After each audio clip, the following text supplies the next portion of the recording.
राज ठाकरेंनी हिंदुत्वाचा अजेंडा घेतल्यापासून जवळीक वाढली आहे। राज ठाकरे आणि मनसे महायुती सोबत राहील अशी अपेक्षा आता उपमुख्यमंत्री फडणवीसांनी व्यक्त केलेली आहे।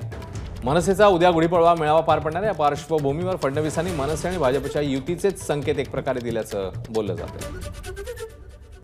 तर मनसेची भूमिका अध्यक्ष राज ठाकरे उद्या शिवतीर्थावर स्पष्ट करतील असं मनसे नेते संदीप देशपांडे म्हणतात। मनसेच्या गुढीपाडवा मेळाव्याच्या सभेची उत्सुकता सर्वांनाच आहे। याच सभेसंदर्भात बोलण्यासाठी माझ्याबरोबर मनसे नेते संदीप देशपांडे आहेत।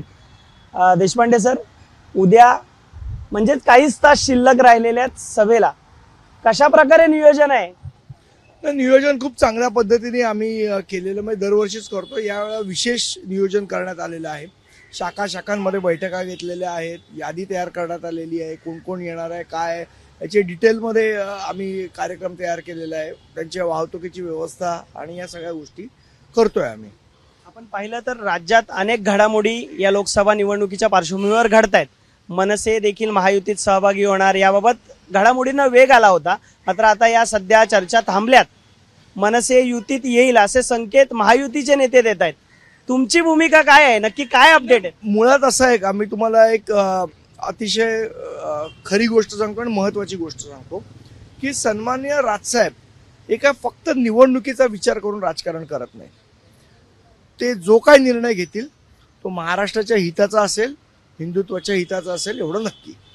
उद्याची सभा न भूतो न भविष्य अशी असेल? निश्चितपणे मला असं वाटतं उद्याच्या सभेची आम्हालाच नाही तर महाराष्ट्रातल्या तमाम जनतेला, देशातल्या तमाम जनतेला उत्सुकता आहे की नेमकी काय भूमिका राजसाहेब मांडणार आहे। त्यामुळे अलोट गर्दी ही शिवतीर्थावर येणार आहे। नक्कीच आपण पाहतोय मनसेची गुढीपाडवा मेळाव्याची सभा पार पडणार आहे, याला अलोट गर्दी होईल असं मनसे नेते सांगत आहेत। कॅमेरामन अनुप रस्तोगीसह मी अल्पेश करकरे, एबीपी माझा, मुंबई। एबीपी माझा, उघडा डोळे बघा नीट।